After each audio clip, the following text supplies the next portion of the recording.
Welcome to Quiz Success, the best online test series platform for all competitive exams like staff selection, banking, defense, and railway. Learn general English for success in these exams. Please like and subscribe for more educational videos. नमस्कार। आज हम बात करेंगे conjunction के बारे में। Conjunction के पहले मैं डिफाइन करूंगा आपके साथ। हम डिस्कस करेंगे कंजंक्शन की डेफिनेशन को, कंजंक्शन एक्ट कैसे करते हैं और वो सेंटेंस को मीनिंगफुल बनाने में और सेंटेंस के बीच में या दो क्लोजेस के बीच में एज ए जॉइंट कैसे काम करते हैं। जैसे जंक्शन होता है, जैसे रेलवे जंक्शन होता है, तो जंक्शन इसीलिए कहा है कि वहाँ पे एज ए जॉइंट काम करता है वो। तो जॉइंट कैसे करता है, जॉइंट कैसे करवाता है दो सेंटेंसेस को या दो क्लोजेस को, इस तरह से, या दो फ्रेजेस को या दो क्लोजेस को, तो इस तरह से वो कैसे काम करता है वो हम आज देखने वाले हैं। So conjunction make a link between or among words or group of words to other parts of the sentence and show a relationship between or among them। ठीक है, कंजंक्शन क्या करते हैं, लिंक बनाते हैं। ठीक है, बिटवीन वर्ड्स में या ग्रुप ऑफ वर्ड्स में या फिर अदर पार्ट, उनका दूसरे पार्ट्स के साथ सेंटेंस के। ठीक है, एक जो सेंटेंस के अलग अलग पार्ट्स होते हैं उनके बीच में लिंक डेवलप करने का काम कंजंक्शन करते हैं, रिलेशनशिप भी उनके बीच में शो करते हैं। ठीक है, वो आगे हम देखेंगे कैसे करते हैं।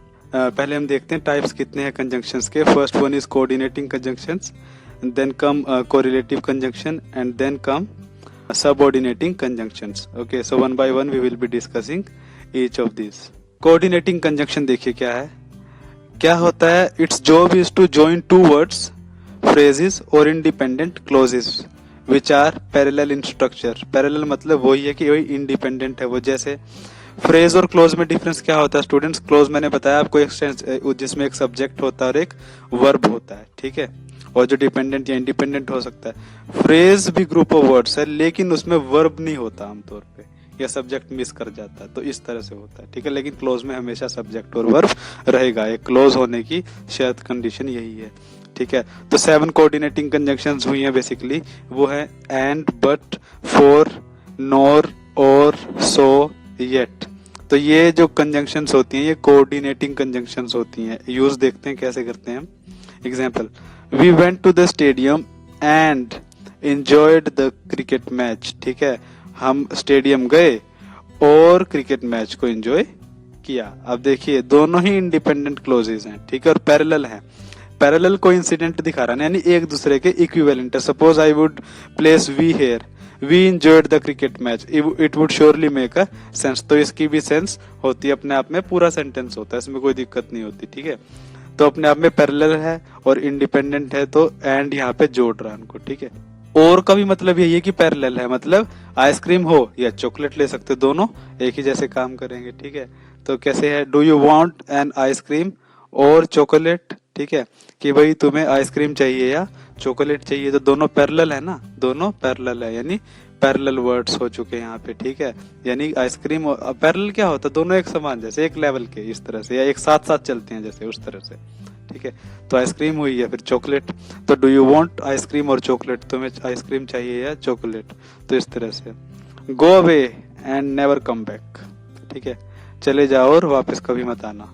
तो अब सोचिए, गो अवे, फिर दोबारा वही है, क्लोज और क्लोज, दो क्लोज को जोड़ रहा है आपस में, इंडिपेंडेंट क्लोजेस को। ठीक है, गो अवे अपने आप में इंडिपेंडेंट है, चले जाओ।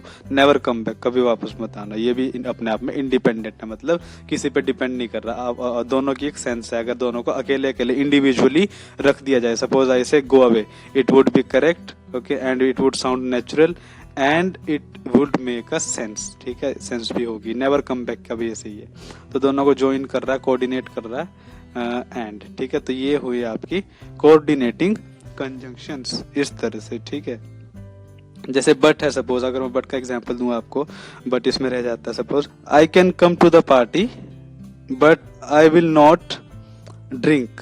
ठीक है, I will not drink in the party और I will not drink with anybody, तो इस तरह से।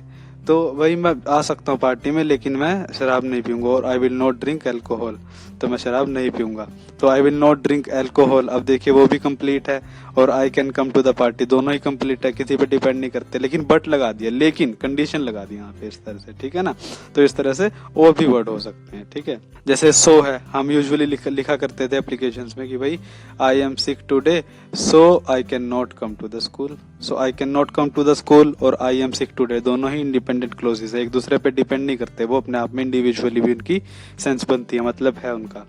तो इस तरह से सेंटेंसेस, उनको सो से मैंने कनेक्ट कर दिया, तो यानी देयरफॉर, इसीलिए इस कारण से मैं नहीं आ सकता, तो ये है। अब देखिए कोरिलेटिव कंजंक्शन क्या है। दे शो अ कॉन्ट्रास्ट और to compare the equal parts of a sentence. देखिए सेंटेंस के इक्वल पार्ट को कंपेयर करते हैं, ठीक है, क्या करते हैं, कंपेयर करते हैं। Words of correlative conjunction have special connection between them, special connection, जैसे नॉट ओनली बट ऑल्सो, ये है, either or, neither nor, both and, not but, whether or. जैसे neither Alex nor Robin can play baseball, ना तो Alex ना ही robin, इसका मतलब ये होता है ना तो एलेक्स ना ही रोबिन कैन प्ले बेसबॉल। तो ठीक है, अब देखिए ये जो है आपका, ये आपको स्टूडेंट्स, अगर आप इसको यहीं से देख लो तो इसको यहाँ से पहचान सकते हैं भी, कोरिलेटिव कंजंक्शन, कोरिलेट करते हैं, सीधी सी बात है। ये कंजंक्शंस अपने आप में यूनिक हैं, ठीक है, यूज होते हैं इसी फॉर्म में यूज होते हैं, ठीक है। नीदर नोर, नीदर नोर एक साथ नहीं, बीच में सब्जेक्ट होता है, ठीक है, फिर नोर के बाद भी कुछ होता है, सब्जेक्ट या ऑब्जेक्ट, इस तरह से। Neither Alex NOR robin can play baseball, ना तो भी एलेक्स खेल सकता है ना रोबिन खेल सकता है बेसबॉल, ठीक है, इस तरह से।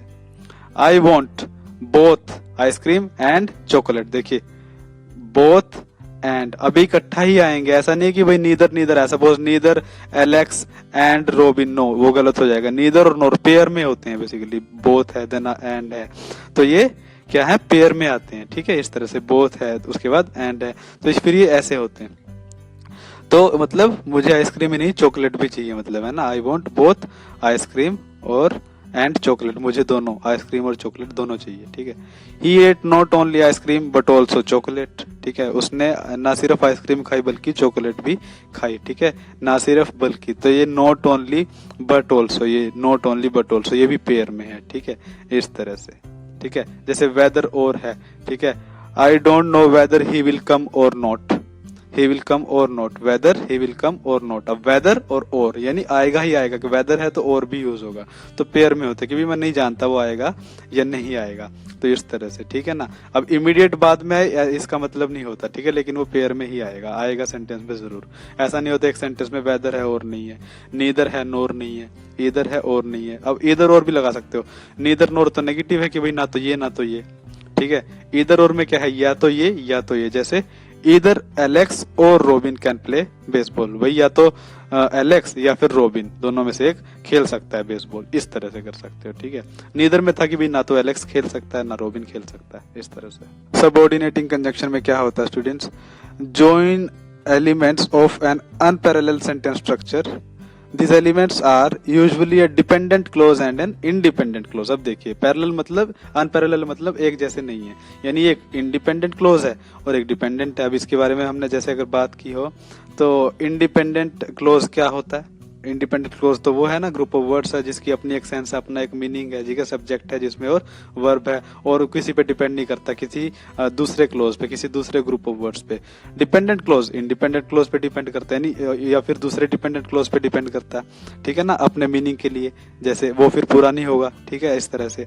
जैसे अगर हम बात करें, जैसे when I came he was sleeping, जब मैं आया वो सो रहा था, तो व्हेन आई केम का कोई मतलब नहीं है, अगर मैं हटा दूं ही वाज स्लीपिंग, अगर मैं इसको हटा दूं तो व्हेन आई केम का कोई मतलब नहीं बनता, तो ठीक है ना, तो इस तरह से है। तो वो डिपेंडेंट क्लोज है, डिपेंड कर रहा है ना, ही वाज स्लीपिंग पे डिपेंड कर रहा है, ही वाज स्लीपिंग यहाँ पे इंडिपेंडेंट क्लोज है, ठीक है, उसका अपने आप में मतलब वो कहीं डिपेंड नहीं कर रहा, इसका मतलब है इंडिविजुअली अगर मैं उसको लिख दूं ही वाज स्लीपिंग, वो सो रहा था, तो उसमें भी कोई दिक्कत नहीं, इट वुड मेक सेंस, ठीक है। लेकिन व्हेन आई केम का कोई सेंस नहीं है अगर मैं आगे कुछ नहीं लिखता तो, ठीक है ना, इस तरह से। और भी सेंटेंसेस होते हैं। मोस्ट कॉमनली यूज्ड जो सबऑर्डिनेटिंग कंजंक्शंस है स्टूडेंट्स ये हैं, after, how, then, when, although, if, that, where, as, in order that, though, which, as much as, in as much as, unless, while, because, provided, until, who, whom, before, since, what, whoever, whomever, ठीक है, इस तरह से। अब example देखते हैं इनमें से कुछ जो आपको समझने के लिए जरूरी भी हैं। एग्जाम्पल देखते हैं, before we left home I had my breakfast. इससे मतलब घर से चलने से पहले मैंने नाश्ता कर लिया था, ठीक है। तो बिफोर पहले होता है, ठीक है, आफ्टर होता है बाद में। Before we left home I had my breakfast, यानी मैंने खाना खा लिया था घर से चलने से पहले। अगर मैं आफ्टर लगा दूं, यानी after we left home I had my breakfast, यानी मैंने खाना खा लिया था हमारे घर से निकलने के बाद, ठीक है। जब हम घर से चले उसके बाद मैंने खाना खाया था, ठीक है, तो वो बाद में हो जाता है इस तरह से। Provided they come we can start class Tuesday, हम क्लास मंगलवार को शुरू कर सकते हैं, बस वो आ जाएं। प्रोवाइडेड इसका मतलब है गिवन दैट, ठीक है, यानी वो आ जाएं। एक एक आर्ट होती है लैंग्वेज के स्टूडेंट्स, ठीक है। हर बात का जैसे इंग्लिश का एग्जैक्ट हिंदी में मतलब नहीं होता, बिकॉज हिंदी एक अलग लैंग्वेज और इंग्लिश अलग लैंग्वेज। तो ट्रांसलेशन के उससे पर्सपेक्टिव से देखोगे तो उसमें प्रॉब्लम आ सकती है समझने में कॉन्सेप्ट को या किसी चीज को। तो प्रोवाइडेड दे कम, यानी इसका मतलब वो आए हुए हों। We can start class Tuesday, मंगलवार को क्लास शुरू कर सकते हैं, या वो आ जाएं तो हम क्लास मंगलवार को शुरू कर सकते हैं, इस तरह से। When he was washing my car, I went to the store, ठीक है। जब वो मेरी कार धो रहा था मैं स्टोर पे गया उस टाइम, ठीक है। तो सोचिए अगर when he was washing, तो ये डिपेंड कर रहा है ना इस पे, I went to the store, ठीक है। अगर इसको मैं हटा दूं तो when he was washing my car इसका कोई मतलब नहीं बनता, ठीक है ना, इस तरह से। Even though the weather was horrible, they still went outside, हालांकि इवन दो होता है हालांकि, इसके बावजूद भी मतलब इतना कि भाई ऐसा होते भी, हालांकि जो मौसम था भयानक था, ठीक है। इवन दो, हालांकि जो मौसम था वो भयानक था, मतलब हॉरिबल, डरावना था, फिर भी वो बाहर गए। दे स्टिल वेंट आउटसाइड, ठीक है, ठीक है। तो ये इंडिपेंडेंट क्लोज है, मतलब इसका अपना मतलब है। ये क्लोज इस पे डिपेंड नहीं कर रहा, बट ये जो सारा क्लोज है इस पे डिपेंड कर रहा है, ठीक है ना। तो इवन दो क्या कर रहा है, ये सबऑर्डिनेट कर रहा है, ठीक है, सबऑर्डिनेट कर रहा है। तो हमने देख भी लिया कि भाई these elements are usually dependent clause और इंडिपेंडेंट क्लोज, इनको ज्वाइन करता है ये। अब ज्वाइन का मतलब ये नहीं कि बीच में यूज होगा तो ज्वाइन करवाएगा, वो शुरुआत में भी हो सकता है, जैसे यहाँ पे यूज भी हुआ, ठीक है, इस तरह से। अब सपोज वाइल है, वाइल स्टूडेंट्स किसी एक्टिविटी की कंटिन्यूटी को दिखाता है, जैसे I was studying while listening music, ठीक है। तो अगर मैं कह दूं कि भाई मैं पढ़ रहा था म्यूजिक सुनते सुनते, I was studying while listening music, तो बस ठीक है, वो भी वाइल है, ठीक है, उसमें कोई दिक्कत नहीं है। सिंस है, ठीक है, he is very ill since he came here, जब से वो यहाँ आया वो बहुत बीमार है, ठीक है। जब से, सिंस टाइम बताता है कि भाई जब से वो यहाँ आया वो बहुत बीमार है, तो इस तरह से। सो इस तरह से और भी सेंटेंसेस है स्टूडेंट्स। तो ये बिल्कुल नॉर्मल से यूज होने वाली कंजंक्शंस में कोई घबराने वाली बात नहीं है, जो इंपॉर्टेंट हो हमने डिस्कस कर ली है, ठीक है। So thank you very much again. Quiz Success is a test series created by IIT and IIM alumni for success in all exams for government recruitment like staff selection, banking, defense, UPSC, PSC, and railway. Please visit www.quiz.success.org.in or download the free mobile app Quiz Success. Please like and subscribe. Thank you.